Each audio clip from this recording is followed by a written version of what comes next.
dapat bang umamin na sina Catherine Bernardo at Daniel Padilla sa tunay na status ng kanilang relasyon o hayaan na lang nila ang issue?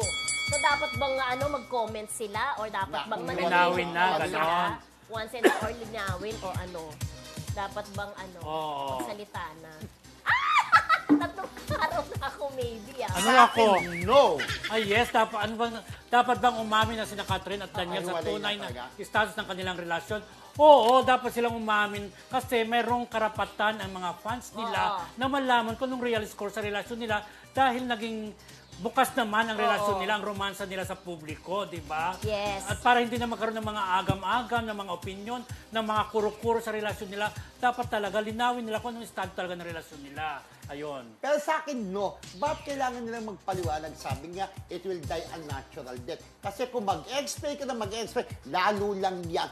Lalagyan ng issue ng iba, lalong gagatungan pa ng iba. So much better na manahimik na lang sila at mamamatay na lang ang issue. Ipakita na lang nila sa bandang huli na talagang sila pa at nagmamahalin sila. Pero alam mo nga, hindi naman kailangan magpaliwanag. Yung sinasabi ko, kailangan lang nilang linawin kung anong real na sitwasyon. Kasi nga, nakakaroon ng kung ano-anong issue, di ba? Tingnan mo si Andrea Brillantes, nasasangkot na. Haka-haka. Ng mga haka-haka, di ba? So, importante yon para naman sa Kapanatagan. Oh, yes, tama po rin ng mga fans, di ba? Kasi alam mo, siyempre yung mga nagmamahal, yung mga sulit Katniel dyan, siyempre, nababahalang mga yan. Ayun. Pero yun nga, kung ayaw nilang magsalta, irespeto natin, choice nila yun, prerogative nila yun di ba? So, ayun nga, malalaman din naman ng mga tao kung ano talaga ang totoo. Dahil nga ang sabi, ang mga lihim ay talagang dadating araw na mabubunyag. Pero kung wala namang malilihim, o na mabubunyag na talagang sila pa rin, so be it.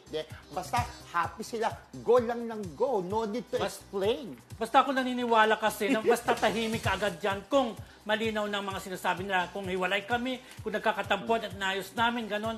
Kung sinabi mo kaagad tapos ang issue, ganon. Pero agree ako kay Kuya Roldan kasi the more na nananahimik sila, hindi talaga titigil yung mga netizen, di ba? Lalong-lalo na, dapat talaga silang, kahit na sabihin mong hindi siya totoo, ay kay inutang na loob nila sa mga fans kasi yung mga fans ang hindi mapakali. Correct. Diba? Yung sinasabi ko. So, bigyan nila naman ng sabi mo nga, kapanatagan ng loob na kung totoo ba o hindi. Ako, tapos naman yung debate. Ako naniniwala rin na kailangan din tama mag-explain na rin sila para matapos ang issue. Di ba may lagi sinasabi yung mga artista, once and for all. Yes. Kung sasabi nila, once and for all, hindi po totoo yung chismis, kami pa rin ni Catherine. Tapos, di ba? Paniniwala naman sila ng kanilang mga tagana kung anong lumabas sa mismong bibig nila.